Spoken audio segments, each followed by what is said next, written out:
La demonología es uno de los temas más evitados dentro de los sermones y enseñanzas cristianas. Este silencio respecto al tema resulta intrigante, especialmente considerando que nuestro Señor Jesucristo mismo no dudó en enseñar sobre los demonios y enfrentarse a ellos directamente durante su ministerio en la tierra. La renuencia a explorar o discutir la demonología dentro del cristianismo es desconcertante. ¿Por qué los creyentes elegirían ignorar un tema que nuestro Señor y Salvador consideró lo suficientemente significativo como para abordarlo? La verdad es que enterrar nuestra cabeza en la arena no altera la realidad de los demonios, ni disminuye ni exagera su existencia. Son reales y una parte muy real de este mundo en el que vivimos. La demonología es el estudio de los demonios, centrándose en sus orígenes, naturaleza y las diversas formas en que interactúan con el mundo. La demonología cristiana, más específicamente, indaga en lo que la Biblia nos enseña sobre estas entidades malignas. Proporciona un marco para entender el verdadero reino de lo demoníaco, fundamentado en las Escrituras en lugar del sensacionalismo que a menudo se encuentra en la cultura popular. Esta rama de estudio teológico equipa a los creyentes con conocimiento sobre los demonios, revelando sus características, comportamientos y las estrategias que emplean en su guerra contra Dios, sus ángeles y la humanidad. En su núcleo, la demonología cristiana nos enseña que Satanás y sus demonios son reales y pueden, y de hecho, afectan nuestro mundo de manera muy real y tangible. No son conceptos abstractos o símbolos del mal, sino seres personales reales con voluntad, intelecto y una profunda hostilidad hacia Dios, la humanidad y todo lo que es bueno.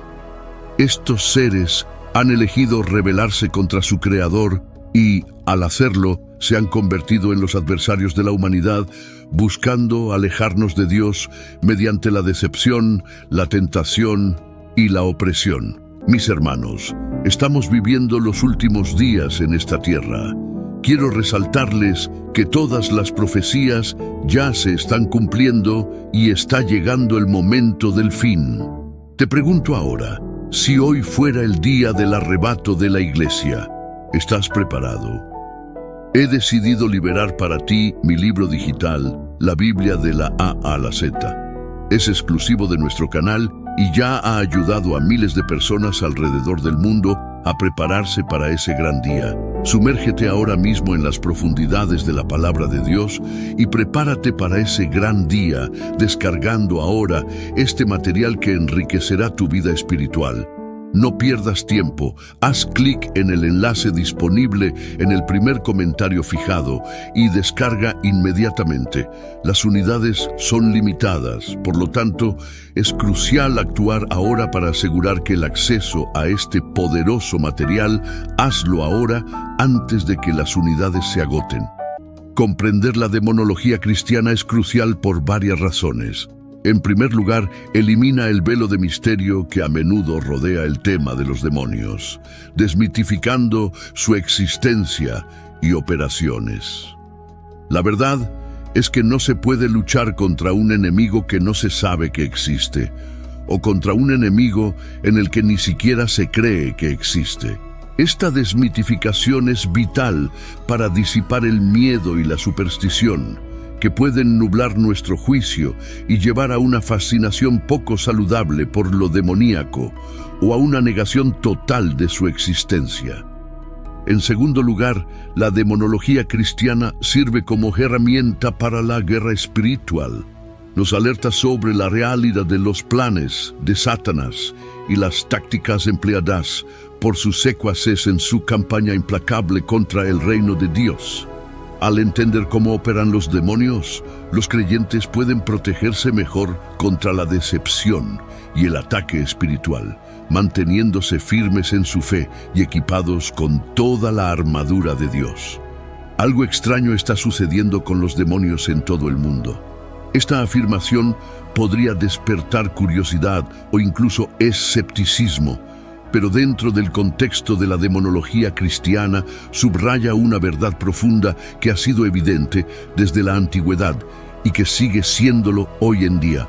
Esta verdad se captura vívidamente en Santiago 2:19, que declara que también los demonios creen y tiemblan.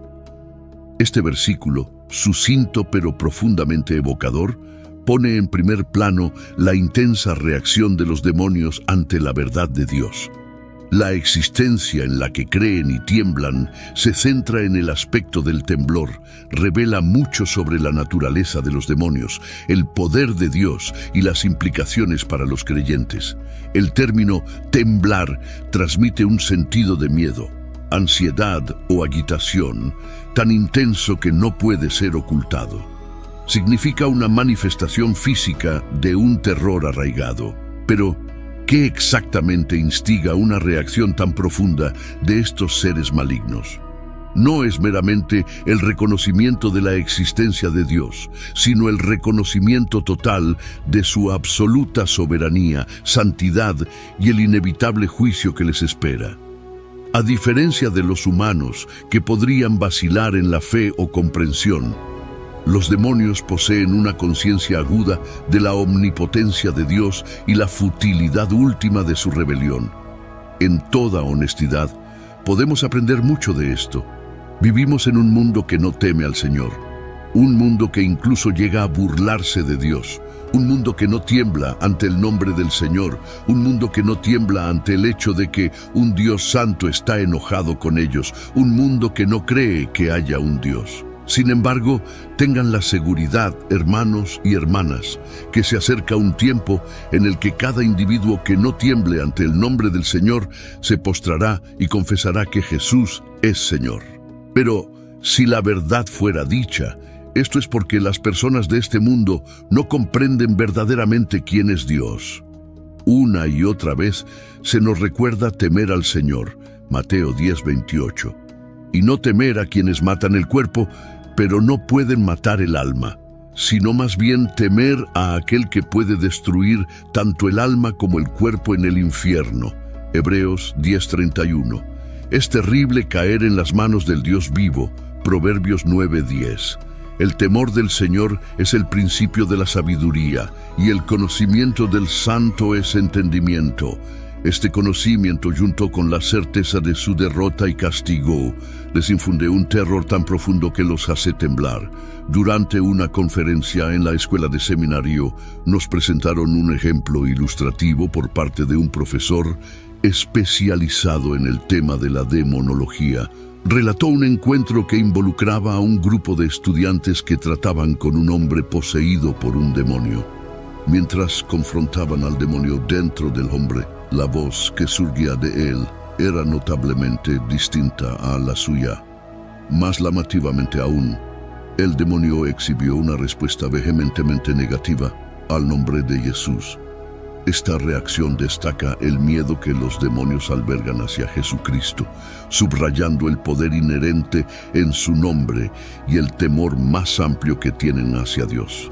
El temblor de los demonios es un testimonio del poder y la majestuosidad de Dios.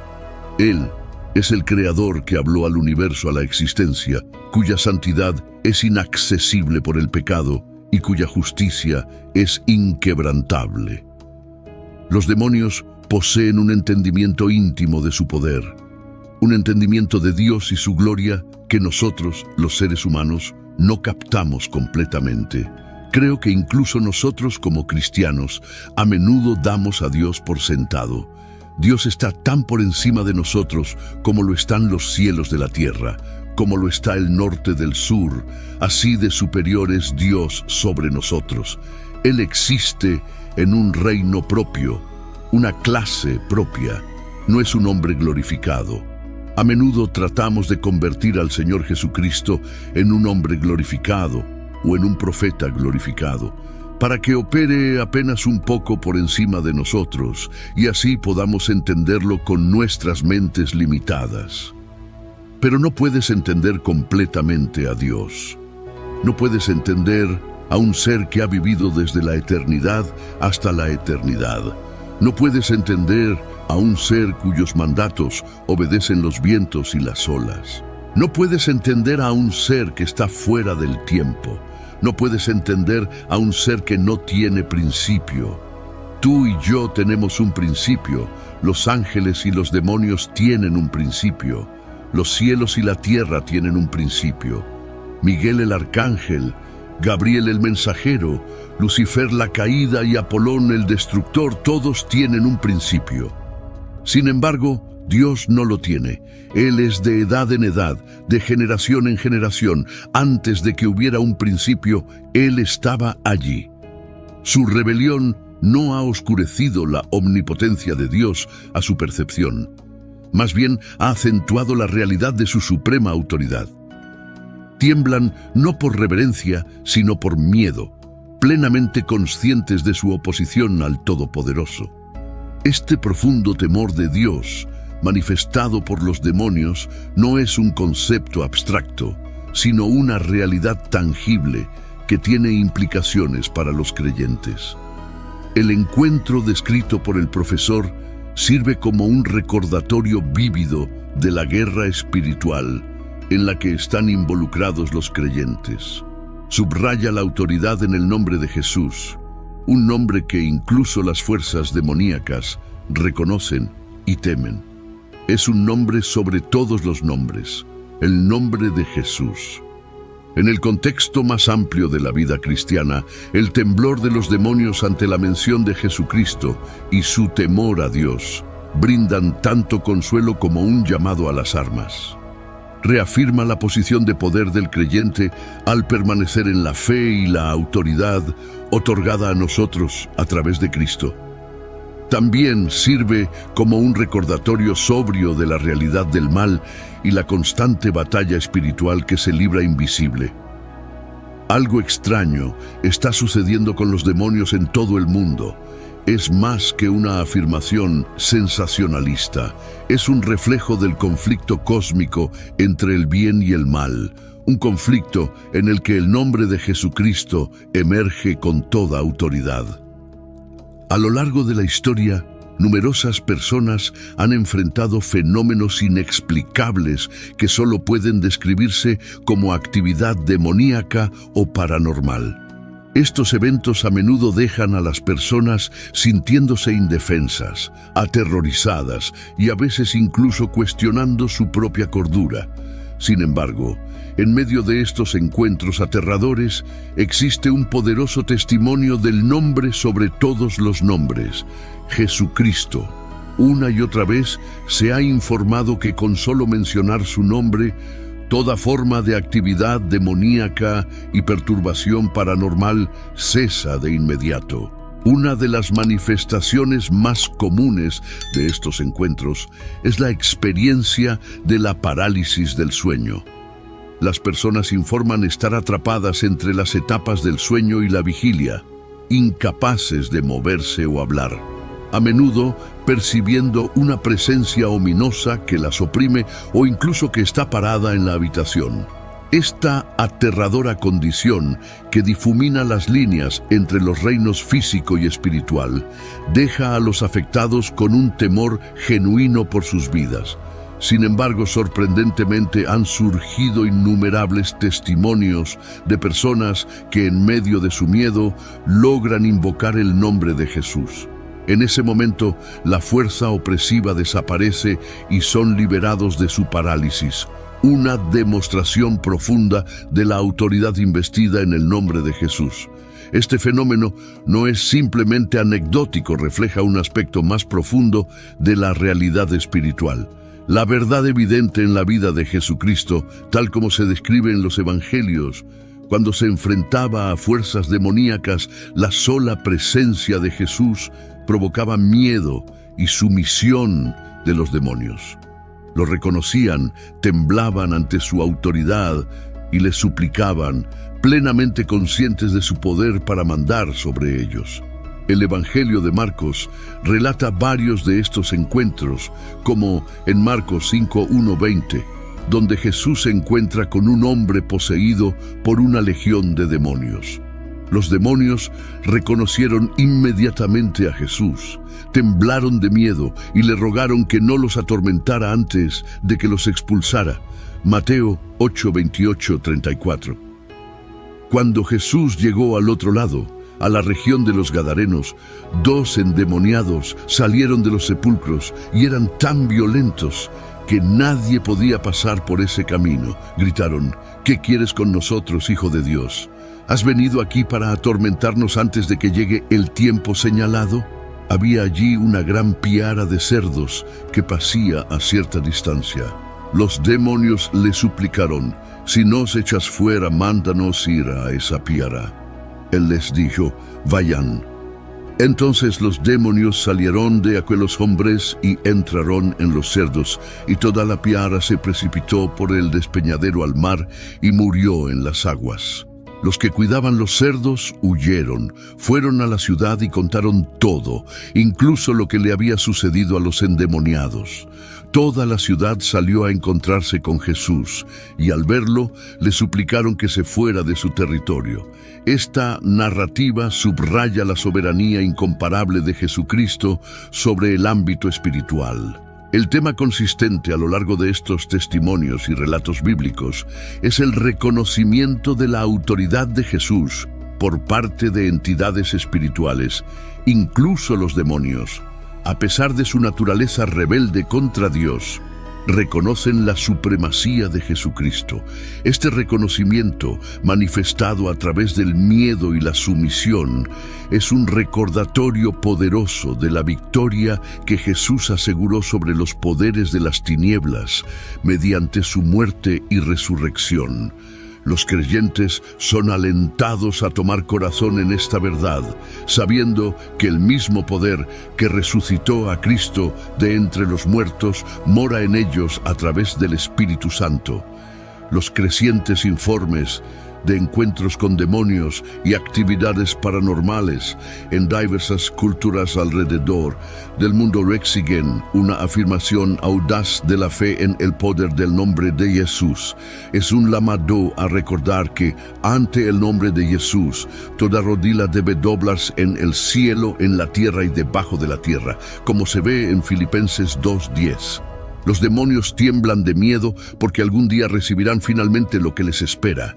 Satanás y todos los demonios del infierno pasarán la eternidad en el lago de fuego, preparado para el diablo y sus ángeles, como vemos en Mateo 25:41. El fuego eterno fue preparado para los demonios y Satanás, y ellos lo saben. Son plenamente conscientes de su destino de pasar la eternidad en el lago de fuego, y merecen su castigo. A veces pienso: ¿en qué estabas pensando, Satanás? ¿En qué estabas pensando cuando eras el querubín ungido que cubría? Estabas en el monte santo de Dios, andabas en medio de las piedras de fuego. Fuiste creado perfecto en tus caminos desde el día en que fuiste creado. Estuviste en Edén, el jardín de Dios. Todas las piedras preciosas te adornaban, sin embargo, elegiste rebelarte contra un Dios santo. ¿En qué estabas pensando, Satanás? Fuiste hecho perfecto, maravilloso, glorioso, posiblemente el más alto de los ángeles. ¿Qué pensabas, Lucifer, al rebelarte contra tu Creador? Dios es un Dios justo, un Dios santo, supremamente justo, y el infierno fue hecho para Satanás y sus demonios. Y cuando sea arrojado al lago de fuego, Satanás merecerá cada parte de su castigo. Y cuando Lucifer arda por siempre, lo merecerá. Piensa en la carnicería y la destrucción que Satanás y sus demonios han causado a lo largo de la historia de la humanidad. Ningún otro ser en toda la creación ha hecho lo que él ha hecho. Ha destrozado vidas, hogares y futuros. Piensa en el número de tumbas, directa o indirectamente, que están en esta tierra debido a Satanás. La gente tiene la percepción del infierno de que el diablo y sus demonios estarán a cargo, gobernando sobre las personas para asegurarse de que sufran. Esa es la representación de Hollywood. No, el diablo y sus demonios no estarán a cargo del lago de fuego. Ellos mismos sufrirán. cuando los demonios confrontaron a Jesús durante su ministerio en la tierra. Sus reacciones mostraron su comprensión de la autoridad espiritual y la escatología, el estudio de los últimos tiempos. Una instancia particularmente impactante de esto está registrada en el Evangelio, donde los demonios, al enfrentarse a Jesús, preguntan: ¿Has venido aquí para atormentarnos antes de tiempo? Esta pregunta, encontrada en pasajes como Mateo 8:29, está cargada de significado teológico y revela mucho sobre la naturaleza de las entidades demoníacas, su conciencia del juicio divino y la autoridad de Cristo. La frase «antes del tiempo» es particularmente evocadora, sugiriendo que los demonios son conscientes de un tiempo designado para su juicio final. Esto se alinea con las enseñanzas bíblicas que hablan de un momento futuro cuando Satanás, junto con sus demonios, será arrollado al lago de fuego, como se describe en Apocalipsis 23. Su pregunta a Jesús revela su comprensión de que hay un cronograma divino para los eventos cósmicos, incluido su propio juicio. Subraya un cierto temor y anticipación de su inevitable perdición, indicando que aunque continúan su rebelión contra Dios, son plenamente conscientes de la futilidad de su posición. En resumen, la pregunta de los demonios a Jesús: ¿has venido aquí para atormentarnos antes de tiempo?, refleja su conocimiento de su derrota y juicio eventual, su reconocimiento de la autoridad de Jesús y su temor al castigo prematuro. Sirve como un crudo recordatorio de la batalla espiritual que se libra invisible, la autoridad de Cristo sobre todas las fuerzas del mal y la importancia de alinearnos con el Rey victorioso que sostiene los tiempos y las estaciones en sus manos. Algo realmente extraño está sucediendo con los demonios en todo el mundo. Este conocimiento de los demonios sobre su destino no detiene la continua y desafiante rebelión contra el plan divino. Siguen sembrando caos y destrucción en el mundo, engañando a la humanidad y tratando de desviarla del camino de la verdad. Su maldad persiste, pero su miedo al juicio final se revela en los momentos en que se encuentran cara a cara con la autoridad de Jesús. A medida que la historia avanza, las señales de actividad demoníaca aumentan en diferentes partes del mundo. Relatos de encuentros paranormales, posesiones y fenómenos inexplicables se multiplican, despertando un interés creciente y a veces morbosía de la sociedad. Sin embargo, en medio de estas manifestaciones, la verdad persiste. El nombre de Jesús sigue siendo la fuente de poder y liberación. A lo largo de los siglos, aquellos que han enfrentado la oscuridad han encontrado consuelo y victoria al invocar el nombre de Jesús. La narrativa bíblica y las experiencias contemporáneas convergen en la certeza de que, aunque los demonios continúan con su estrategia malévola, su destino está sellado. La historia de la lucha espiritual se entrelaza con la realidad de los corazones humanos que, a veces, sucumben a las influencias malignas. Sin embargo, la esperanza resplandece en aquellos que reconocen la verdad y se aferran a la luz que vence las tinieblas. A medida que los eventos cósmicos avanzan hacia su cumplimiento, la promesa de la victoria final de Jesucristo sobre las fuerzas del mal se mantiene firme. En este mundo lleno de misterios y batallas invisibles, la fe se convierte en un escudo poderoso. Los creyentes, conscientes de la realidad de los demonios, encuentran fortaleza en el hecho de que su Salvador, Jesucristo, tiene la última palabra. La lucha espiritual continúa, pero la luz de la verdad y el poder del nombre de Jesús iluminan el camino hacia la redención y la paz. Así, mientras el extraño fenómeno de los demonios se desarrolla en todo el mundo, la historia sigue siendo un recordatorio de la importancia de la fe, la oración y la confianza en el poder que trasciende todas las dimensiones. En la lucha entre el bien y el mal, la verdad de Jesús resuena. ofreciendo esperanza a aquellos que enfrentan la oscuridad con valentía y firmeza.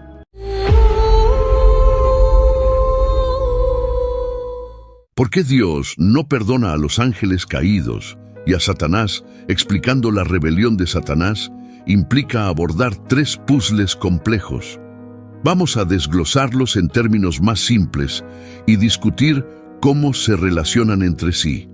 Puzzle 1. Si Satanás fue creado completamente bueno por Dios, ¿cómo cometió un acto pecaminoso? Imagina que haces un robot perfectamente funcional, diseñado para hacer cosas buenas. Un día, el robot hace algo terrible. Te preguntarías cómo podría suceder esto si fue hecho perfectamente. Este es el enigma con Satanás. Cómo un ángel creado perfectamente eligió hacer el mal. A menudo se sugiere que aunque Satanás fue creado bueno, tenía libre albedrío. Este libre albedrío le permitió tomar decisiones de manera independiente, incluida la elección de rebelarse. No es una falla en la creación de Dios, sino parte de la libertad dada a todos los seres inteligentes. Origen de los ángeles caídos. Antes de esta rebelión y caída, Satanás, conocido como Lucifer, tenía una naturaleza significativamente diferente en comparación con su posterior representación como el adversario y enemigo de Dios y la humanidad. Antes de su caída, Lucifer era considerado un poderoso y hermoso ángel. Dios lo creó como un ser de luz y belleza. El nombre Lucifer mismo significa portador de luz o estrella de la mañana, lo que indica su naturaleza original brillante y alegre. Lucifer ocupaba una posición elevada en el cielo. Era uno de los querubines, un ángel asociado a servir directamente a Dios. Su papel era significativo y respetado entre los seres celestiales, aunque la Biblia no proporciona detalles extensos sobre la naturaleza de Lucifer antes de la caída. Hay pasajes que a menudo se interpretan como referencias a él. Por ejemplo, Ezequiel 28:2-5 describe a una figura que a menudo se asocia con Lucifer. Tú eras el sello de la perfección, lleno de sabiduría y perfecto en belleza. Estabas en Edén, el jardín de Dios. Toda piedra preciosa era tu vestidura. Tú eras el querubín ungido que cubre, y yo te puse. En el monte santo de Dios estabas. En medio de piedras de fuego te paseabas. Perfecto eras en todos tus caminos desde el día que fuiste creado hasta que se halló en ti maldad. Este pasaje proporciona información sobre la naturaleza de la rebelión de Lucifer y sus consecuencias, ayudándonos a comprender el tema más amplio de la naturaleza imperdonable del pecado de los ángeles caídos. Estos resaltan la belleza y la sabiduría de Lucifer. Estaba adornado con piedras preciosas y tenía un lugar especial en la creación de Dios.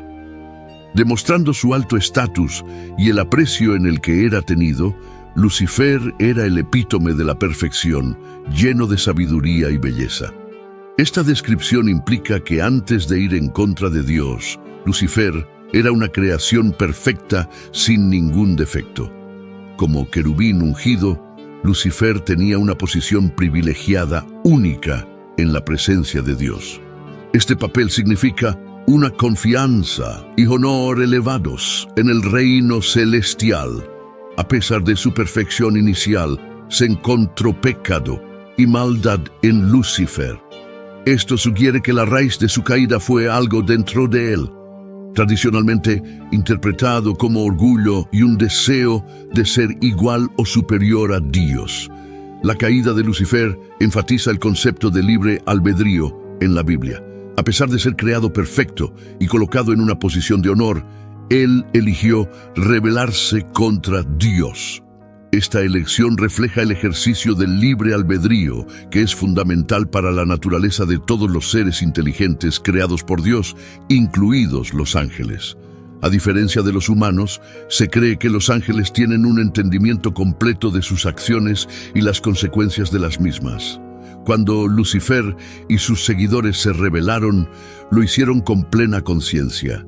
Esta decisión irrevocable, tomada a la luz del conocimiento completo, es una razón clave por la cual su pecado no puede ser perdonado. El pecado de Lucifer y los ángeles caídos no es uno de ignorancia o debilidad, sino una rebelión deliberada y consciente contra Dios. Se ve como un alejamiento final del Creador, a diferencia del pecado humano que a menudo se deriva de la ignorancia o la debilidad y puede ser arrepentido. En el contexto de la justicia divina, la naturaleza imperdonable del pecado de los ángeles caídos refleja el juicio justo de Dios. Su pecado es una rebelión directa y consciente contra la soberanía y santidad de Dios. La misericordia de Dios se extiende a aquellos que pecan en ignorancia y buscan arrepentimiento, una condición que no es aplicable a Lucifer y los ángeles caídos. La narrativa de la redención se centra en Jesucristo y está diseñada explícitamente para la humanidad. Los humanos, a diferencia de los ángeles, pecan sin conocimiento completo y tienen la capacidad de arrepentirse y cambiar genuinamente. Esta distinción es crucial para entender por qué se ofrece la redención a los humanos, pero no a los ángeles caídos.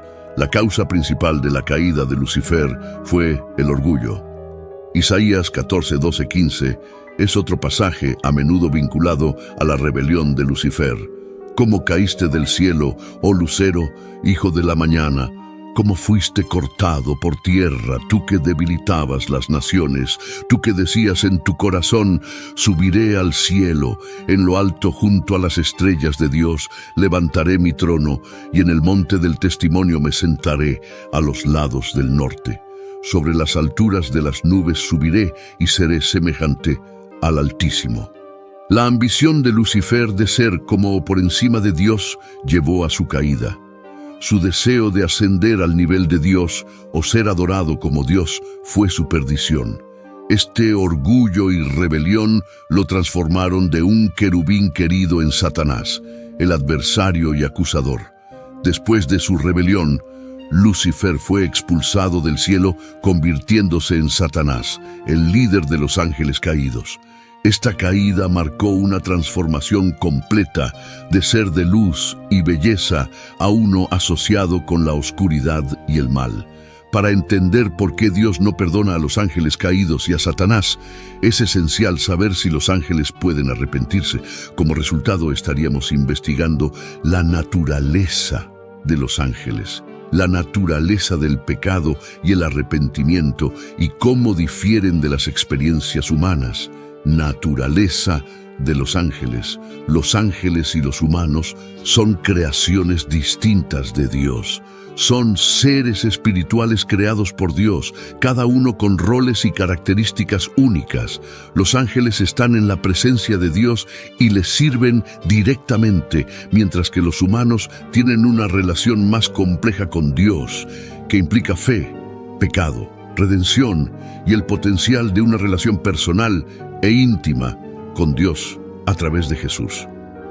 Alaben su nombre todos sus ángeles, alábenlo todos sus ejércitos celestiales, alábenlo sol y luna, alábenlo ustedes todas las estrellas brillantes, alábenlo ustedes los más altos cielos, y ustedes las aguas que están sobre el cielo, que alaben el nombre del Señor, porque Él ordenó que fueran creados. Salmo 148, 2-5. Esto nos dice que los ángeles, al igual que todo lo demás en la creación, fueron hechos por el mandato de Dios. A diferencia de los humanos, que son físicos y espirituales, los ángeles son seres puramente espirituales.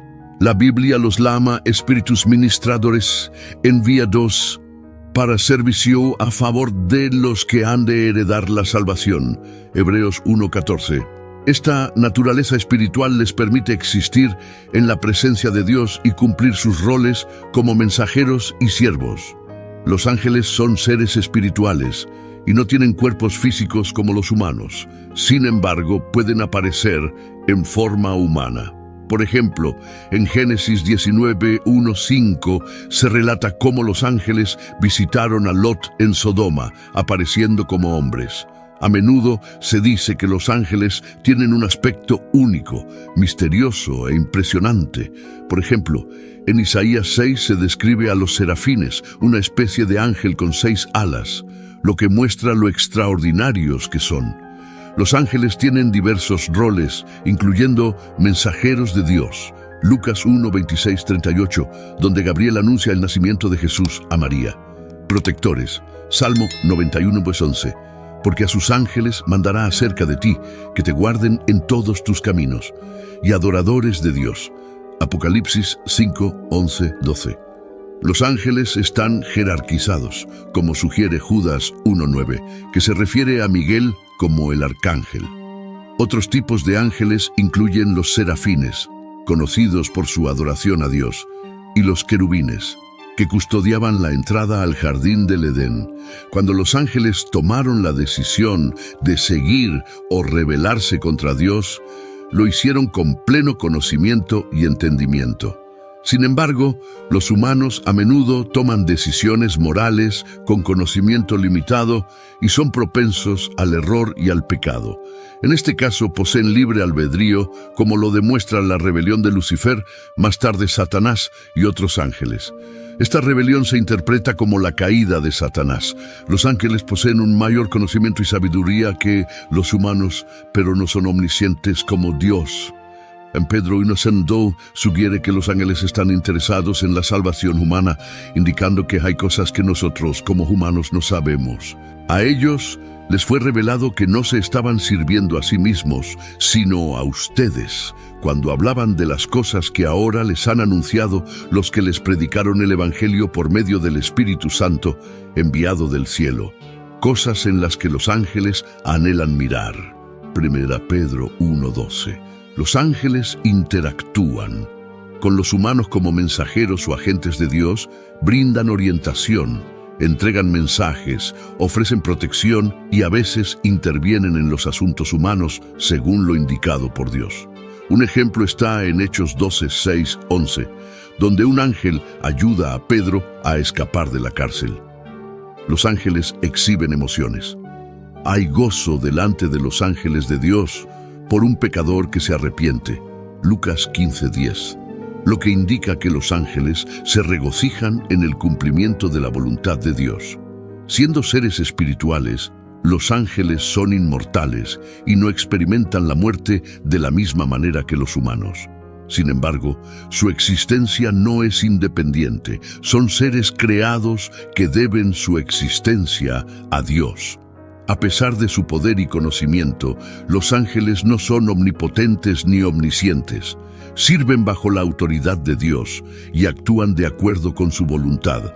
No deben ser adorados, como deja claro Apocalipsis 22:8-9, cuando un ángel le dice a Juan que adore a Dios y no a él. Los ángeles desempeñan un papel en la historia de la salvación humana. Se les ve anunciando el nacimiento de Jesús, protegiendo y guiando a figuras clave. Padre Celestial, Creador de todo lo que se ve y no se ve, venimos ante ti hoy con corazones humildes, buscando sabiduría y comprensión en los misterios de tu divino plan. Reconocemos tu infinita sabiduría y tu amor ilimitado que brilla sobre nosotros cada día. Mientras reflexionamos sobre las profundidades de tu perdón, nuestras mentes se vuelven hacia la difícil pregunta de por qué los ángeles caídos, incluidos Satanás, parecen estar excluidos de tu gracia. Señor, reconocemos que nuestra comprensión es limitada y que hay aspectos de tu voluntad divina que permanecen más allá de nuestra comprensión. Sin embargo, en nuestra búsqueda de comprensión, buscamos tu orientación. Ayúdanos a entender, aunque sea en pequeña medida, la naturaleza de tu justicia y misericordia y cómo existen armoniosamente en tu reino divino. Estamos agradecidos, oh Señor, por la misericordia que nos otorgas a pesar de nuestras fallas y nuestra tendencia a alejarnos de tu camino. Nos ofreces redención y la oportunidad de regresar a tu lado. Este regalo del perdón es un testimonio de tu amor infinito. Estamos humildes y agradecidos por la oportunidad de arrepentirnos y renovarnos en tu amor. Sin embargo, el destino de los ángeles caídos, aquellos que se rebelaron contra tu gloria, sigue siendo un aspecto complejo de nuestra fe. Reconocemos que estos seres, una vez puros y cercanos a ti, eligieron un camino alejado de tu luz. Sus acciones, nacidas del libre albedrío, los llevaron lejos de tu gracia. En esto vemos un reflejo de la importancia del libre albedrío, un don que has dado a toda tu creación y la responsabilidad que conlleva. Señor, enséñanos, a través de esto, el valor de nuestras elecciones y las consecuencias que conllevan. Permítenos aprender de la caída de estos ángeles la importancia de la humildad, obediencia y un corazón que constantemente busca tu rostro. Que su historia nos recuerde permanecer vigilantes en nuestra fe y firmes en nuestra devoción hacia ti. También oramos, Padre Celestial, por la gracia de aceptar los misterios de tu reino mientras buscamos comprensión y reconocemos que algunas cosas solo son conocidas por ti. En esta aceptación encontramos paz y confianza en tu sabiduría y justicia supremas. En la historia de los ángeles caídos vemos la manifestación de tu justicia, un aspecto crucial y perfecto de tu naturaleza. Nos recuerda que tu amor no es permisivo, sino que también está enmarcado en la rectitud y la verdad. Ayúdanos, Señor, a abrazar tu justicia al igual que abrazamos tu misericordia, entendiendo que ambas son expresiones de tu amor inmutable. Además, oramos por la fortaleza para resistir las tentaciones y engaños que llevaron a estos ángeles por mal camino. Protégenos, Señor, de los lazos del maligno y guíanos en tu luz. Equípanos con la armadura de la fe, el escudo de la verdad y la espada de tu palabra, para que podamos mantenernos firmes ante todos los desafíos espirituales. Al reflexionar sobre el destino de los ángeles caídos, que nos inspire un amor más profundo por ti, una apreciación más profunda por tu gracia y un compromiso más sólido de vivir en tu justicia. Que nos inspire a buscarte con todo nuestro corazón, a vivir vidas que te honren y a extender tu amor y perdón a los demás. Finalmente, Señor, oramos por todos los que luchan con dudas y preguntas sobre la fe. Que tu Espíritu Santo les brinde consuelo y guía, dirigiendo sus corazones hacia la luz de tu verdad. Ayúdanos a todos a crecer en nuestra comprensión de tu camino y en nuestro amor por ti y por los demás. En todas las cosas, nos sometemos a tu voluntad, confiando en tu bondad y en tu plan perfecto para toda la creación. Ofrecemos esta oración en el nombre de Jesucristo. Amén. Parte 5. Pregunta: ¿por qué crees que Dios ofrece perdón por nuestros errores pero no extiende el mismo perdón a los ángeles caídos y a Satanás? Había una vez un reino celestial, donde la luz de la verdad y la belleza eterna brillaban sin cesar. En este reino los ángeles, creaciones perfectas de la divinidad, moraban en la presencia del Todopoderoso. Cada ángel, imbuido con la luz del amor divino, servía con devoción y obediencia, llenando el reino con cánticos de alabanza y adoración. Sin embargo, en medio de esta gloriosa armonía, surgió un destello de orgullo en el corazón de uno de los más resplandecientes ángeles, Lucifer, cuyo nombre resonaba con la esencia misma de la luz. Dotado de una belleza sin igual y una sabiduría sublime, Lucifer se elevó sobre los demás, anhelando la grandeza que solo el Creador poseía. La semilla del descontento germinó en su ser, y la sombra del egoísmo oscureció su brillo celestial. En su soberbia, Lucifer anhelaba el trono del Altísimo, deseando ser igual a su Creador o incluso superarlo. Este deseo ardiente, esta ambición desmedida, se convirtió en su perdición. Con cada nota de rebelión, la armonía celestial se desgarraba. Lucifer, con su séquito de ángeles orgullosos, desafió el orden divino, buscando un reino propio donde él pudiera reinar como soberano supremo. Pero el precio de su rebelión fue alto. La caída desde las alturas de la gracia hacia las profundidades del abismo. A pesar del amor inmutable del Creador, la rebelión de Lucifer y sus seguidores marcó un punto de no retorno. A diferencia de los seres humanos, cuyos corazones pueden arrepentirse y encontrar perdón, los ángeles caídos, en su conocimiento pleno y su elección consciente, sellaron su destino con su rebeldía. Y así, mientras los humanos reciben la gracia del perdón divino, los ángeles caídos enfrentan la oscuridad eterna de su propia elección. Su historia, un recordatorio sombrío de las consecuencias del orgullo y la ambición desenfrenada, resuena en los corredores del cielo como una advertencia eterna. En la encrucijada entre el bien y el mal, entre la obediencia y la rebelión, la historia de los ángeles caídos nos recuerda la fragilidad de la libertad y la sacralidad del amor verdadero. Y mientras contemplamos su destino, nos esforzamos por abrazar la luz del perdón y la humildad, recordando siempre la gracia que nos sostiene en el abrazo amoroso del Creador.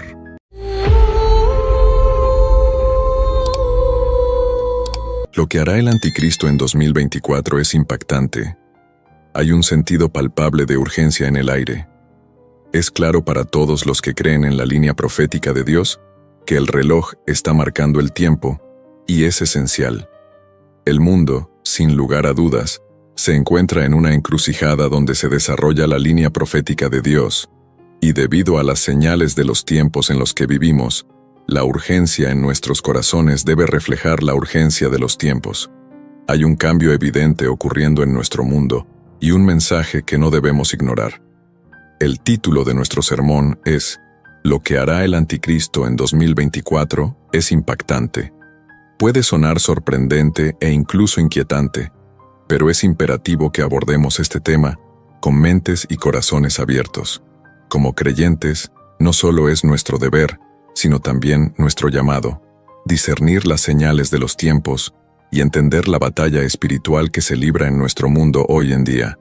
El propósito de nuestro sermón hoy es doble: llamar su atención sobre la presencia muy real del espíritu del Anticristo en medio de nosotros, y arrojar luz sobre cómo este espíritu está preparando el terreno para lo que podría ser una serie impactante de eventos en el año 2024. Nos encontramos en una encrucijada en la historia, donde las mareas de oscuridad y engaño están aumentando, y el reloj avanza hacia lo que podría ser un momento crítico en la historia humana.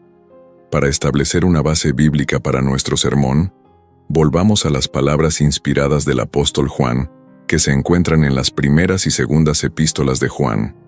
En 1 Juan 4:3, leemos estas palabras: «Pero todo espíritu que no confiesa a Jesús no es de Dios, sino del Anticristo, del cual ya habéis oído que viene, y que ahora ya está en el mundo». Notemos la verdad profunda transmitida en este verso. El espíritu del Anticristo no es simplemente una amenaza futura, es una realidad presente que ya está trabajando en nuestro mundo. Hay un movimiento en esta tierra del espíritu del Anticristo. Está sucediendo en nuestras naciones, en nuestras instituciones, en la televisión, en las películas e incluso en nuestros vecindarios locales. Existe un verdadero espíritu del Anticristo. A menudo, como cristianos, estamos preocupados por el Anticristo, el hombre. Sí, el Anticristo vendrá como un hombre real, un hombre de carne y hueso.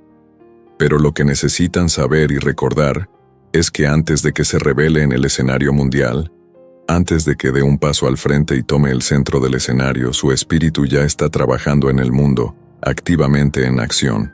Así como ustedes están llenos del Espíritu Santo, hay personas que están genuinamente llenas del espíritu del Anticristo. Están guiadas y dirigidas por su espíritu. No necesitan ser teólogos para ver el espíritu del Anticristo tomando el control del mundo secular. En 1 Juan 2:18, Juan nos advierte: Hijitos, ya es el último tiempo, y según vosotros oísteis que el anticristo viene, así ahora han surgido muchos anticristos. Por esto conocemos que es el último tiempo. Las palabras de Juan resuenan con una urgencia que nosotros también debemos reconocer hoy. Estamos en la última hora. Nos dice que incluso en su tiempo había muchos anticristos, aquellos que se oponían a Cristo y buscaban apartar a las personas de su verdad. Ahora pueden preguntarse, ¿por qué es esencial enfocarse en el espíritu del anticristo en lugar de obsesionarse con un individuo específico? La razón es clara. Al entender el espíritu que se opone a Cristo, podemos reconocer mejor sus manifestaciones en el mundo que nos rodea. Podemos discernir las señales de los tiempos no especulando sobre la identidad de una figura en particular, sino observando el aumento de la ilegalidad, el deterioro moral y el engaño que caracterizan nuestra era. ¿Qué hará el espíritu del anticristo en 2024? En esencia, lo que hará el espíritu del anticristo en 2024 es una continuación de lo que ha estado haciendo desde el comienzo de la última hora de la que habla el apóstol Juan. Habrá una clara aceleración en el rechazo de la verdad y una aceptación de la oscuridad. En los últimos 15 años, hemos visto una clara aceleración en el rechazo de la verdad, y esto solo continuará en 2024. El espíritu del anticristo, en su núcleo, está en contra de la verdad.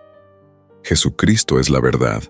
Jesucristo es la luz, y podemos ver cómo las corrientes se están moviendo en este mundo cada vez más, ya que las personas ya no aceptan la verdad absoluta. Estamos viviendo en un mundo donde las personas aman la oscuridad. Observen las tonterías que se están aceptando en el mundo hoy en día. Esto no es natural. Es casi como si el sentido común ya no fuera común. Cada persona tiene su propia verdad y esto continuará. Estamos viviendo en un mundo en el que algunos han rechazado la realidad y han decidido vivir en su propia realidad. En preparación para adorar a un hombre, el acondicionamiento de las personas para seguir y adorar a un líder o figura carismática continuará aumentando en los próximos años, incluyendo en 2024, cuando llegue el anticristo. No le tomará décadas ser reverenciado y adorado. En este momento, los corazones de hombres y mujeres de todo el mundo están siendo sutilmente persuadidos por el espíritu del anticristo para depositar su confianza y lealtad en un hombre, en lugar de en Dios. Las personas tienen la percepción equivocada de que cuando llegue el anticristo, tendrá que transformar el mundo y cambiar drásticamente la forma en que opera. Pero eso no es cierto. Cuando el anticristo aparezca y tome el centro del escenario en la sociedad, el mundo ya estará preparado para él. Desafortunadamente, este mismo espíritu del anticristo está presente en muchas iglesias y entre muchos feligreses. Observen las malas conductas que ocurren en algunas iglesias. Observen la inmoralidad presente en algunos entornos religiosos. Numerosas iglesias parecen estar energizadas y dirigidas por el mismo espíritu del anticristo. Puede ser incómodo de escuchar, pero si el anticristo apareciera hoy y comenzara su reinado, hay iglesias que lo abrazarían. No solo lo aceptarían, sino que lo respaldarían. No solo lo respaldarían, sino que también tomarían su marca y lo adorarían. ¿Por qué? Porque están influenciados por su espíritu, que ya está activo en el mundo, allanando el camino para su aparición. Si el anticristo estuviera aquí hoy, hay personas que conocen que lo aceptarían y aceptarían su marca. A menudo subestimamos la influencia y actividad del espíritu del anticristo en nuestro mundo. 3. El espíritu del anticristo acercará al mundo a la aceptación de la marca. El concepto de la marca de la bestia, como se menciona en el libro de Apocalipsis, es un recordatorio inquietante de las profundidades de engaño que el espíritu del anticristo puede lograr. Aunque no podemos predecir la forma exacta que tomará la marca, las tendencias sociales sugieren que las personas pueden volverse cada vez más propensas a la idea de aceptar una marca o sistema que les otorgue acceso a bienes, servicios y privilegios. Esta aceptación gradual puede hacer que las personas sean más susceptibles a comprometer su fe y lealtad a Cristo por conveniencia y ganancia mundana.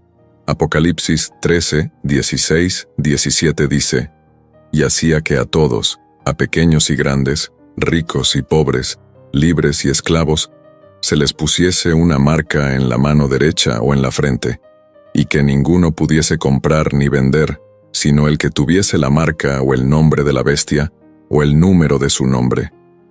Durante generaciones, eruditos, teólogos y santos de Dios han reflexionado sobre esta profecía, considerándola como un escenario distante en un futuro inimaginable.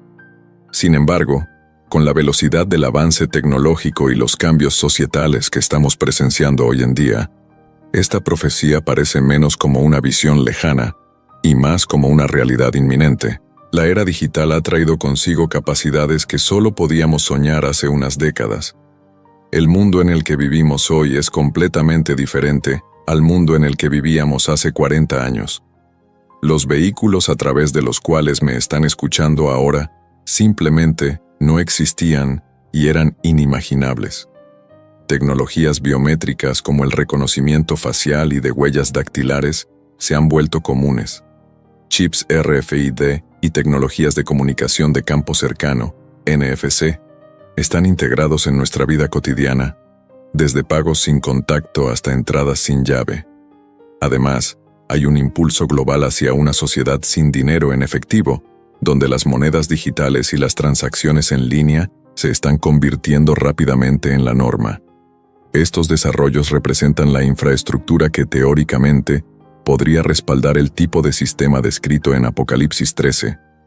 Además, la creciente interconexión mundial y la convergencia de los sistemas financieros globales significan que implementar un sistema universal como el descrito en la profecía es más factible ahora que nunca antes. Estamos en la última hora, damas y caballeros. Las recientes y sin precedentes eventos, especialmente en los últimos 5 años, han demostrado la capacidad del mundo para unirse y adoptar soluciones unificadas. Esta unidad, aunque prometedora en muchos aspectos, también prepara el escenario para un líder o sistema mundial singular para ejercer la influencia descrita en Apocalipsis. En esencia, aunque no podemos afirmar definitivamente que estemos al borde de presenciar el cumplimiento de Apocalipsis 13, 16, 17, las piezas del rompecabezas están claramente sobre la mesa. El mundo nunca ha estado tan preparado tecnológica y sociopolíticamente para que estos eventos ocurran. Esto es un recordatorio sobrio de la relevancia atemporal de las antiguas profecías y la necesidad de estar vigilantes en estos tiempos cambiantes. El espíritu del anticristo en 2024 continuará trabajando hacia este objetivo. 4. El aumento del pecado y la ilegalidad en la profecía bíblica. Uno de los títulos que destaca prominentemente en la profecía bíblica es el hombre de la ilegalidad. Esta descripción proporciona información sobre el carácter y la naturaleza de una figura del fin de los tiempos que se opone fuertemente al orden divino y la ley de Dios. Este título pinta la imagen de una persona que encarna el caos, la rebelión y un desprecio flagrante por la justicia.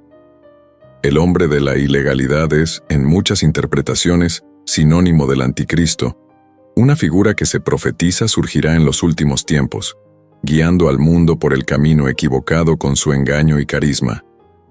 La creciente ilegalidad observada en el mundo de hoy es un testimonio de la influencia omnipresente del espíritu del anticristo a medida que las sociedades se alejan de los estándares divinos y los valores bíblicos. El espíritu que impulsa a la humanidad hacia la ilegalidad gana impulso a medida que los tiempos en que vivimos reflejan las profecías, mostrando un claro aumento en la desobediencia contra los absolutos morales y la verdad espiritual. El caos, la decadencia moral y la rebelión intensificada contra el orden divino son etapas preparatorias para la manifestación final del anticristo. A medida que avanzamos hacia 2024, la trayectoria parece clara. A medida que el espíritu del anticristo se arraiga aún más, podemos anticipar un aumento en la ilegalidad en todo el mundo. Este espíritu, ya activo e influyente, continuará socavando los límites morales, facilitando un clima propicio para el surgimiento del anticristo. Al aprovechar las vulnerabilidades sociales y capitalizar la predisposición de la humanidad hacia el pecado, el espíritu del anticristo está preparando el terreno para un futuro donde la ilegalidad no sea la excepción, sino la norma. Cuando observamos el mundo hoy en día, presenciamos un creciente alejamiento de los valores morales y éticos. Las líneas entre lo correcto y lo incorrecto parecen difuminarse a medida que las normas sociales se apartan de los principios establecidos en la palabra de Dios. En 2024, esta tendencia es probable que se intensifique, lo que llevará a un aumento en la ilegalidad que desafiará los mismos fundamentos de la sociedad civil. El espíritu del anticristo prospera en un ambiente donde prevalece el relativismo moral, lo que facilita que las personas racionalicen comportamientos que son una clara desobediencia a los mandamientos de Dios. El espíritu del anticristo no está esperando una fecha futura para hacerse conocer, ya está activo y próspero hoy. Observen los males del pasado, la maldad que hemos leído en las Escrituras. No son solo historias del pasado, se están manifestando ante nuestros propios ojos. Han escuchado las historias de Sodoma y Gomorra, ciudades tan malvadas que atrajeron el juicio ardiente de Dios. Les han contado sobre los días de Noé, un tiempo tan corrupto que Dios purificó la tierra con un diluvio. ¿Y quién puede olvidar a Babilonia, la personificación del orgullo humano, la arrogancia y la desafío contra el Altísimo? Ahora, escúchenme bien. Los pecados, la maldad, las depravaciones de esos tiempos no desaparecieron en el aire. Han resucitado, se han renovado y se han vuelto a empaquetar para nuestro tiempo. El mundo moderno, mis amigos, es un crisol de cada cosa vil que alguna vez desafió a Dios. Es como si el diablo tomara un poco de cada una de esas épocas de la historia, las mezclara para crear el mundo en el que vivimos ahora. No se dejen engañar, no hemos progresado, hemos retrocedido. El pecado puede usar una máscara diferente, pero su rostro es el mismo. El pecado puede tener herramientas modernas, pero su intención es antigua. El diablo no necesita inventar nuevos pecados, simplemente reutiliza los antiguos para una nueva generación. Permítanme decirles algo. La conveniencia del pecado en nuestros días debería aterrarnos. Hubo un tiempo en que el pecado requería esfuerzo, cuando tenías que aventurarte en el mundo para encontrarlo. Pero ahora, el pecado lama a nuestras puertas, llega directamente a nuestros hogares, acecha en los dispositivos móviles que sostenemos en nuestras manos. Estamos en una era digital donde la maldad está a solo un clic de distancia. Es un mundo donde nuestros hijos, justo bajo nuestros techos, pueden estar expuestos a cosas que harían que Sodoma se sonrojara. Un mundo donde la tentación no está a la vuelta de la esquina, sino justo en nuestros bolsillos. Pero permítanme recordarles que esto no sucede por casualidad. Está orquestado. Es un esfuerzo conjunto del espíritu del anticristo para adormecernos, para sensibilizarnos, para hacernos aceptar lo inaceptable y para preparar al mundo para el hombre de la ilegalidad y el hombre del pecado. Es el plan del diablo hacer que el pecado sea tan común, tan prevalente, que ya no lo veamos por lo que realmente es: una rebelión contra un Dios santo. No estamos esperando la llegada del anticristo. Mis amigos, su espíritu ya está aquí, trabajando tras bastidores, manipulando las cuerdas, dando forma a culturas y sociedades, y haciendo que lo anormal parezca normal. Esta es la estratagema del diablo para preparar al mundo para el surgimiento eventual de su elegido. El mundo está al borde del precipicio con el espíritu del anticristo más potente que nunca. Como creyentes, debemos equiparnos con la armadura de Dios, fortalecer nuestra fe y brillar como faros de luz en la oscuridad envolvente. Los eventos de 2024, aunque inciertos en detalles, son indudablemente cruciales en la línea profética de Dios. Seamos diligentes, no solo espectadores, sino guerreros activos por Cristo, manteniéndonos firmes contra la marea engañosa y anunciando el reino de Dios. El momento de prepararse y actuar es ahora, porque la hora está realmente avanzada. Evento profético número 1. El rapto de la iglesia. Para abordar estas 10 profecías, adoptaremos el enfoque pretribulacionista del rapto. El rapto, según la escatología cristiana, es un evento crucial en el cual Jesucristo llamará milagrosamente a todos los cristianos, tanto vivos como muertos, para unirse a Él. Todos los creyentes son transformados instantáneamente y se les otorgan cuerpos glorificados e imperecederos. Este evento repentino ocurrirá en un abrir y cerrar de ojos.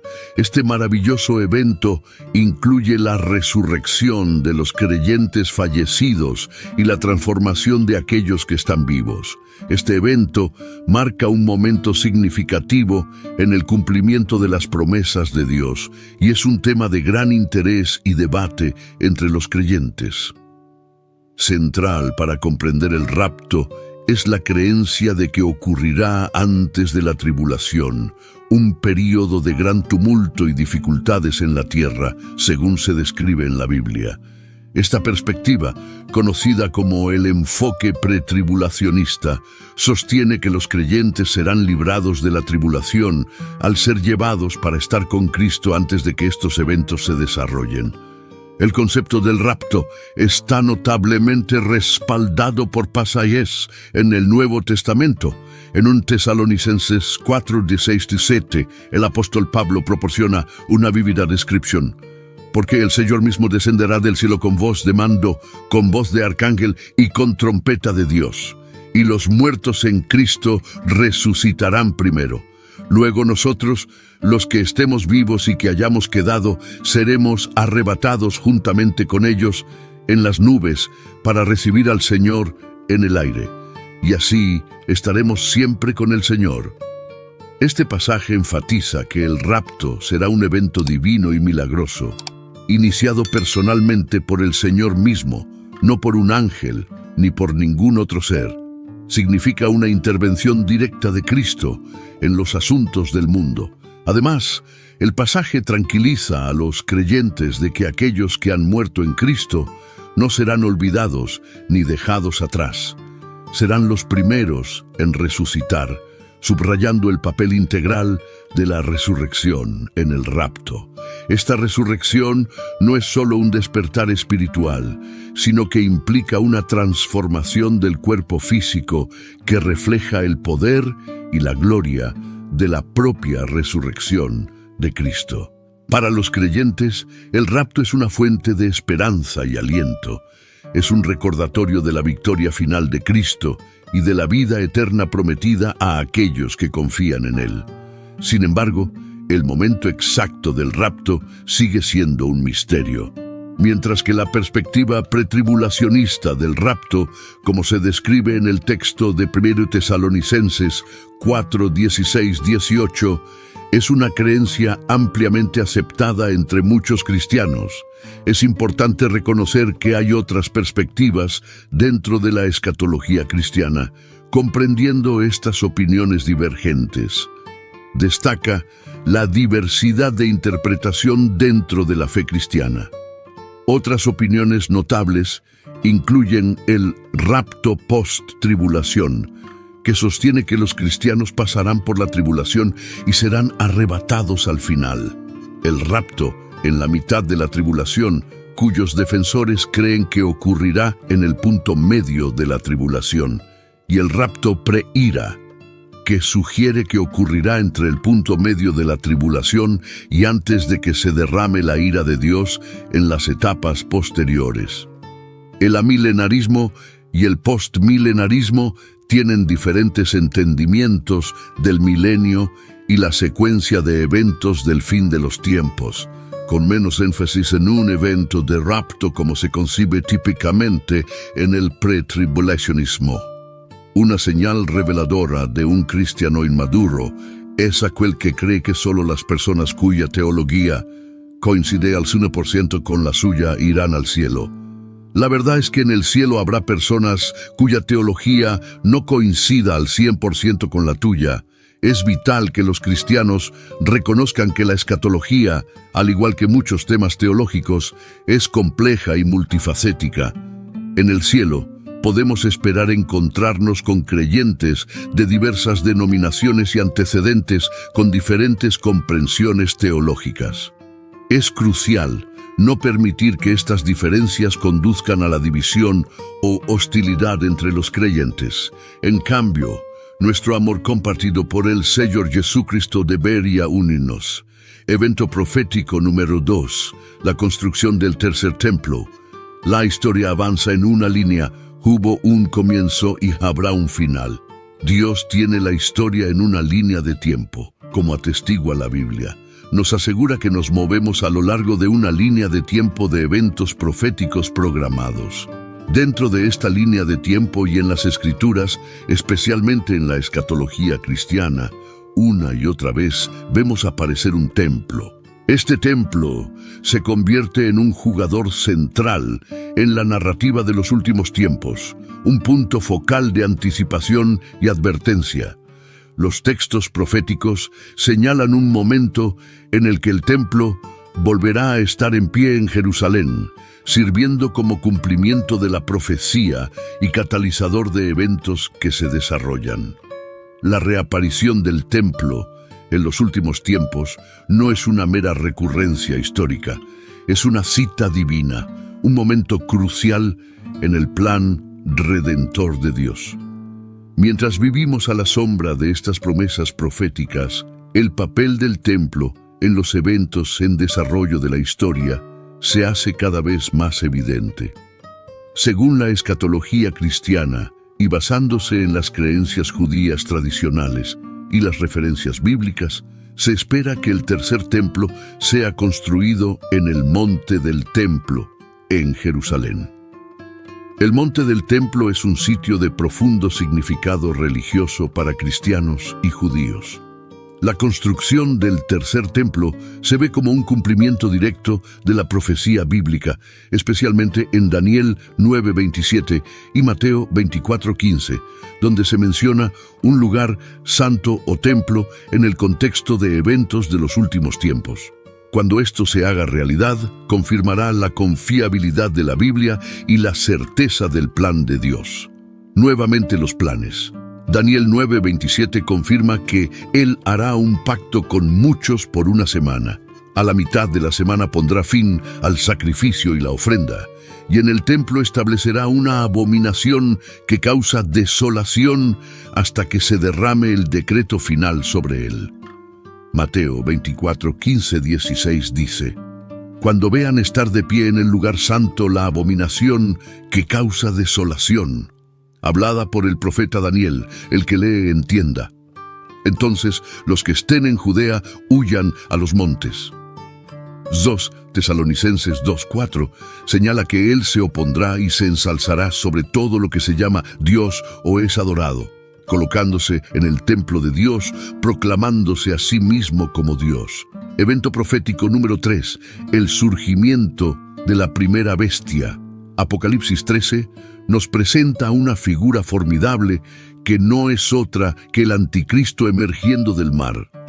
Esta primera bestia se representa con 10 cuernos y 7 cabezas, simbólicos de su inmenso poder y autoridad. El dragón, que representa a Satanás, le otorga a esta bestia su poder, trono y gran autoridad. Esta bestia que encarna al anticristo no es solo un poder político, sino una entidad blasfema que se opone a todo lo que pertenece a Dios. Es un hombre energizado por las puertas mismas del infierno. El mundo entero se maravilla ante la bestia, y su influencia se extiende a todas las tribus, pueblos, lenguas y naciones. El ascenso al poder del anticristo estará marcado por su representación como un hombre de paz, un líder carismático que surge del caos de la inquietud global. Ofrecerá soluciones a los innumerables problemas del mundo, seduciendo a muchos con promesas de estabilidad y armonía. Aunque no estoy diciendo que el anticristo vendrá en 2024, la verdad es que no sé cuándo vendrá. Sin embargo, mi punto es simple. Les insto a observar la desesperada necesidad del mundo y sus llamados a la paz. Y también a considerar la descripción bíblica de cómo el anticristo se levantará como un hombre de paz. A veces me pregunto cómo el anticristo unirá al mundo en paz y lo hará aceptar solo a él como su líder. El hecho de que el mundo se unirá bajo el liderazgo de un solo hombre debería mostrarles varias cosas, una de las cuales es el nivel de engaño y el poder puro del engaño del anticristo. ¿En qué momento de la historia toda la humanidad ha escuchado y obedecido el gobierno de un solo hombre? ¿En qué momento de la historia el mundo se ha unido en paz bajo el gobierno de un solo hombre? ¿En qué momento de la historia el mundo ha visto a un solo hombre como Dios? ¿En qué momento de la historia la gente ha dejado de lado sus ideologías sociales y políticas para seguir a un solo hombre? ¿En qué momento de la historia toda la humanidad ha dejado de lado sus creencias religiosas para adorar a un solo hombre? ¿En qué momento de la historia se ha exigido al mundo entero llevar una marca o símbolo como un medio de lealtad a un solo líder? ¿En qué momento de la historia ha existido un sistema económico global tan controlado que comprar y vender son imposibles sin lealtad a un solo gobernante? ¿En qué momento de la historia un líder ha logrado realizar signos y maravillas en una escala tan grande que engañan a naciones? ¿En qué momento de la historia una sola figura política ha logrado negociar la paz en el Medio Oriente, especialmente entre Israel y sus vecinos? ¿En qué momento de la historia un líder ha surgido con tal carisma y autoridad que su gobierno es aceptado en diversas y a menudo conflictivas fronteras culturales? La Biblia nos dice cuándo sucederá esto, y eso es en Apocalipsis 13, con la introducción del anticristo. Evento profético número 4. El surgimiento de la segunda bestia. Después de la primera, surge la segunda bestia de la tierra. Esta entidad es el falso profeta, un líder religioso que dirige a los habitantes del mundo para que adoren a la primera bestia. El falso profeta realiza grandes señales, incluso haciendo que descienda fuego del cielo a la vista de los hombres. Engaña a aquellos que moran en la tierra con estos signos. Crucialmente, esta bestia implementa la infame marca de la bestia. Sin esta marca en la mano derecha o la frente, nadie puede comprar ni vender. Esta marca, el nombre de la bestia o el número de su nombre, se convierte en un símbolo de lealtad al anticristo. El falso profeta, a través de maravillas engañosas y un estricto control económico, lleva al mundo a una mayor rebelión contra Dios. En estas dos bestias vemos la culminación del poder mundano y la falsa religión en el contexto de los últimos tiempos. Su surgimiento marca una escalada significativa en la batalla espiritual, preparando el escenario para la confrontación final. Entre el bien y el mal, evento profético número 5, la Gran Tribulación. La tribulación es un periodo de 7 años. Este periodo de 7 años no comienza inmediatamente después del rapto, sino que inicia después de un tratado de paz con Israel y sus vecinos. Un tratado de paz negociado por la primera bestia. Esta era está marcada por el mal desenfrenado que abarca desastres naturales, guerras y enfermedades, y culmina con el anticristo en su núcleo. Sirve para alertar a la humanidad sobre el juicio inminente de Dios e incluye la aparición de 2 testigos divinos. A pesar de sus horrores, será un tiempo de un despertar espiritual significativo.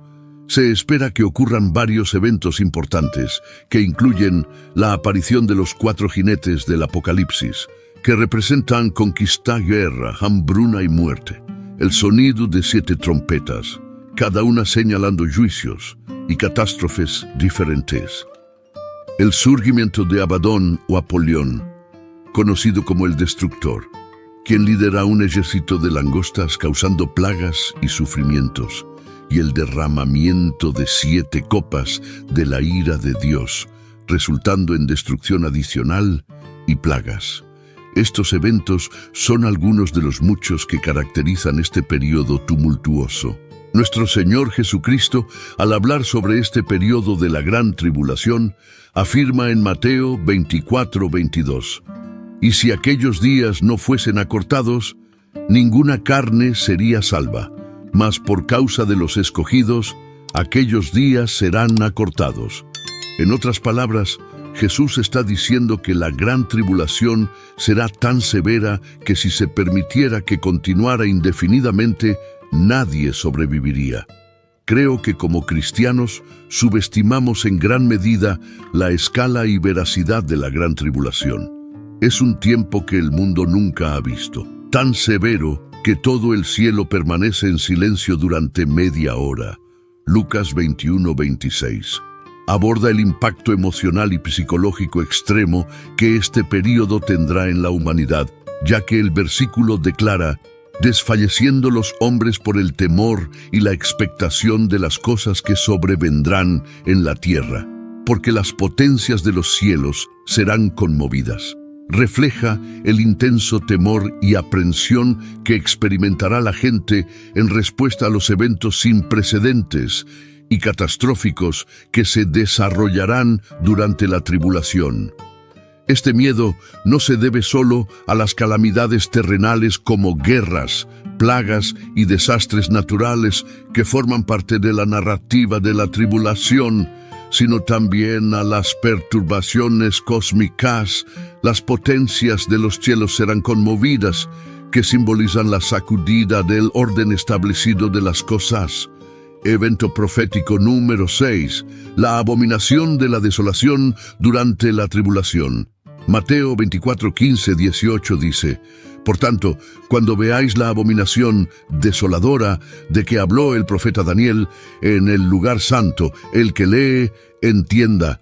Entonces los que estén en Judea huyan a los montes, el que esté en la azotea no descienda para tomar algo de su casa, y el que esté en el campo no vuelva atrás para tomar su capa». La abominación de la desolación, vista desde una perspectiva futurista en la profecía bíblica, particularmente en el libro de Daniel y en el Evangelio, señala un momento crítico en los eventos de los últimos tiempos.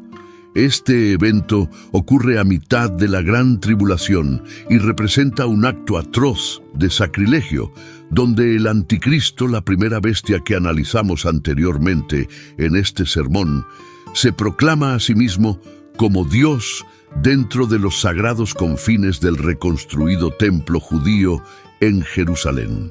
Este evento profetizado en Daniel 9:27 marca un punto de inflexión profundo durante el período de la tribulación. Anuncia un tiempo de persecución y sufrimiento intensificado. Este acto de profanación no es simplemente un gesto simbólico, sino una escalada tangible y significativa en la secuencia de eventos proféticos, señalando la aceleración de los últimos tiempos y el juicio inminente de Dios. Marca un momento crucial en el desarrollo de la narrativa en curso. De la profecía bíblica subraya la gravedad de los tiempos y la urgente necesidad de comprensión y preparación espiritual entre los creyentes. Evento profético número 7. La segunda venida del Señor Jesucristo. Apocalipsis 19:11 dice: «Y vi el cielo abierto, y he aquí un caballo blanco, y el que lo montaba se llamaba Fiel y Verdadero, y con justicia juzga y pelea». La batalla de Armagedón, ambientada en el futuro a medida que la tribulación llega a su fin, será un conflicto tangible y significativo influenciado por fuerzas demoníacas. Los líderes mundiales reunirán sus ejércitos para un asalto integral a Jerusalén. Liderando esta ofensiva estará el Anticristo, la primera bestia. Sin embargo, este momento de crisis también marcará la segunda venida crucial de Cristo, como se detalla en Apocalipsis 19. Cristo reaparecerá no como lo hizo en su primera venida, sino como un rey triunfante y justo, juzgando y haciendo la guerra, simbolizado como un guerrero en un caballo blanco, emblema de la victoria y la rectitud moral. El regreso de Cristo significa el fin del reinado del mal. Su autoridad divina y poder contrastarán fuertemente con su papel anterior como un siervo humilde. A medida que Jesucristo desciende a la tierra liderando las fuerzas celestiales, su llegada estará marcada por su posición en el Monte de los Olivos. Este es un evento trascendental, ya que Jesús no regresa en las circunstancias humildes de su primera venida. No regresa como un bebé, ni para morir en la cruz, ni como un cordero. En cambio, regresa como el gobernante y Rey Supremo, administrando justicia de manera justa, juzgando y haciendo la guerra contra el pecado y la injusticia, cumpliendo así las antiguas promesas de redención y justicia de Dios. En la crítica batalla de Armagedón, Cristo y los ejércitos celestiales confrontarán directamente a las fuerzas del anticristo y el falso profeta.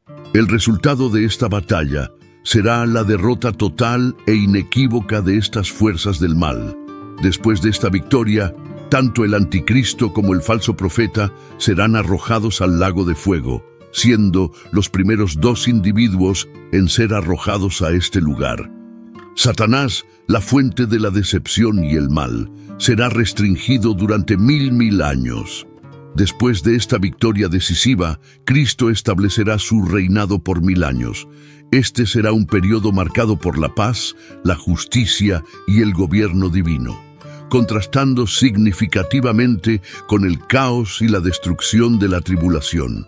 Este evento no solo subraya el cumplimiento de la profecía bíblica, sino que también destaca la victoria final del bien sobre el mal, marcando el inicio del reinado de Cristo y la vindicación de la justicia divina. Evento profético número 8, el reino y reinado milenario. Jesucristo está profetizado para reinar en la tierra durante 1000 años. Un concepto respaldado firmemente por 6 menciones específicas en Apocalipsis 22:7. Este periodo, conocido como el reino milenario, promete una era transformadora de paz y justicia. Imagina un mundo bajo el gobierno de Cristo, sin miedo, sin necesidad de cerrar puertas y un entorno físico y espiritual perfecto. El reino milenario estará marcado por una paz completa y la atadura de Satanás, siendo esta era distinta de la paz temporal de la gran tribulación, yendo más allá de la calma engañosa traída por el anticristo. Apocalipsis 20 enfatiza repetidamente el milenio, subrayando su importancia. Se visualiza como una utopía práctica con Jesús reinando, llevando alegría, paz y prosperidad. Este tiempo presentará 2 grupos de personas, aquellos con cuerpos glorificados y aquellos con cuerpos terrenales naturales, sobrevivientes de la gran tribulación. A pesar de experimentar este gobierno divino, algunos se rebelarán contra Jesús después de la liberación de Satanás al final del milenio. Sin embargo, nuestro enfoque está en la gloria del reinado milenario. La visión del profeta Isaías en Isaías 11:10 ofrece una visión de este período, retratando un mundo armonioso donde enemigos naturales coexisten pacíficamente y los niños interactúan de manera segura con animales salvajes. Esta era será un tiempo en el que el conocimiento del Señor llenará la tierra como el agua cubre el mar. Este reinado milenario también traerá cambios profundos a la vida humana. La gente vivirá mucho más tiempo, recordando la era antes del diluvio. Isaías 65:20 sugiere que morir a los 100 años será similar a la muerte de un niño en este tiempo. Las mejoras en la salud serán tan significativas que las personas conocerán múltiples generaciones de sus descendientes, experimentando vidas largas con sus seres queridos. El reinado de Cristo promete un mundo vastamente diferente al de hoy, marcado por la longevidad, la seguridad y la alegría. La sociedad será transformada, los niños jugarán seguros en las calles, las puertas permanecerán sin cerrar con llave y las personas caminarán sin temor durante la noche. El reinado de Cristo traerá un mundo seguro, eliminando la necesidad de que los padres adviertan a sus hijos sobre los peligros de la sociedad actual. En esta era, las personas vivirán vidas más largas y saludables e interactuarán con los animales a los que no nos acercaríamos hoy. Es una visión onírica que hace anhelar su llegada. El reinado de Cristo será un tiempo de seguridad, longevidad y conexiones familiares, donde la alegría del Señor cubre la tierra. Esta profecía nos llena de anticipación por un mundo bajo el justo gobierno del Rey Jesús, un mundo de dicha absoluta y seguridad. El reino milenario es una promesa de una tierra transformada, un faro de esperanza y un testimonio del plan de Dios para la humanidad. Directamente después del reino y reinado milenario, Satanás será liberado. La Biblia declara en Apocalipsis 27:10, cuando los 1000 años se cumplan, Satanás será desatado de su prisión y saldrá a engañar a las naciones que están en los 4 ángulos de la tierra, a Gog y a Magog, para reunirlos en batalla, el número de los cuales es como la arena del mar. Subieron sobre la anchura de la tierra y rodearon el campamento de los santos y la ciudad amada. Pero descendió fuego de Dios desde el cielo y los devoró. Y el diablo que los engañaba fue lanzado al lago de fuego y azufre, donde estaban la bestia y el falso profeta, y serán atormentados día y noche por los siglos de los siglos. Evento profético número 9, el gran juicio del trono blanco, representado en Apocalipsis 20:11-15. Es un evento crucial en la escatología cristiana. Este juicio involucra a todos los muertos, tanto grandes como pequeños, de pie ante Dios. En este punto se abren libros, incluido el libro de la vida, y los muertos son juzgados según sus obras registradas en estos libros. Aquellos que no se encuentren en el libro de la vida enfrentarán la segunda muerte, siendo arrojados al lago de fuego. Este evento es distinto del tribunal de Cristo, o el Bema, descrito en 2 Corintios 5:10 y Romanos 14:10, que es específicamente para los creyentes en Jesucristo. El juicio del trono blanco, en cambio, es para aquellos que no pusieron su fe en Cristo para la salvación. Es un momento de inmensa gravedad, donde cada individuo enfrenta una evaluación final de sus vidas terrenales en la eternidad, donde el tiempo no es una restricción. Este juicio podría desarrollarse potencialmente a un ritmo meticuloso, con la vida de cada persona revisada minuciosamente. Solo podemos imaginar las emociones de aquellos que están de pie ante el trono, enfrentando la totalidad de sus vidas. Podrían reflexionar sobre oportunidades perdidas para la salvación, pecados cometidos conscientemente y transgresiones secretas ahora al descubierto. La gravedad de este momento, donde cada acción y elección es escrutada, subraya la seriedad con la que se debe abordar la vida y la fe. El nuevo cielo y la nueva tierra, según Apocalipsis 21:1-4, describen una visión inspiradora de un nuevo cielo y una nueva tierra, marcando el fin del primer cielo y la primera tierra.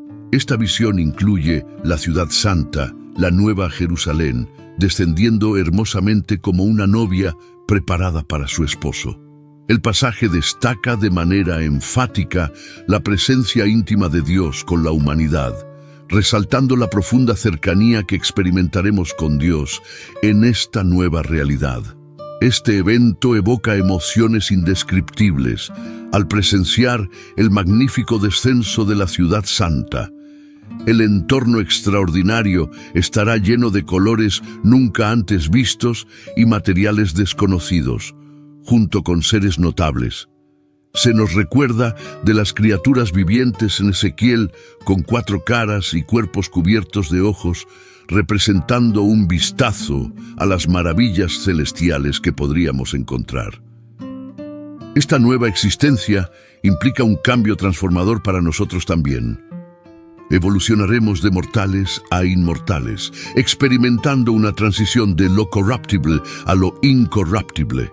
Este cambio es esencial, ya que nuestros cuerpos actuales, afectados por el pecado, no pueden resistir la gloria de Dios en el cielo. Veremos a nuestros seres queridos en perfecta salud, libres de enfermedad. La idea de presenciar a seres queridos en bienestar eterno, especialmente después de verlos sufrir en la tierra, brinda un inmenso consuelo y alegría.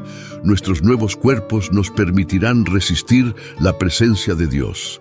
En Éxodo 33, 18, 23, Moisés no pudo ver el rostro de Dios y vivir, pero en el cielo veremos a Dios cara a cara. La escena estará llena de querubines, serafines e innumerables ángeles proclamando la santidad de Dios. En el cielo obtendremos una comprensión completa de la guía de Dios en nuestras vidas terrenales. Veremos cómo nos apartó del daño y las malas decisiones y nos bendijo más allá de nuestra comprensión. Esta percepción profundizará nuestra apreciación por la constante compañía y provisión de Dios. El descenso de la Nueva Jerusalén marca nuestros últimos momentos antes de entrar en la eternidad, un tiempo de paz incomparable. Esta paz contrasta fuertemente con las luchas y la ansiedad de nuestro mundo actual. En el cielo cada día superará el mayor día en la tierra, ofreciendo gozo, amor y paz ilimitados. Esta dicha eterna es una clara separación de las alegrías y tristezas temporales de la vida terrenal. La realización de estar en el cielo, finalmente alcanzando este paraíso prometido, nos llenará de asombro y gratitud. Pensaremos, estoy aquí, lo he logrado, abrumados por la belleza y perfección de nuestro hogar eterno.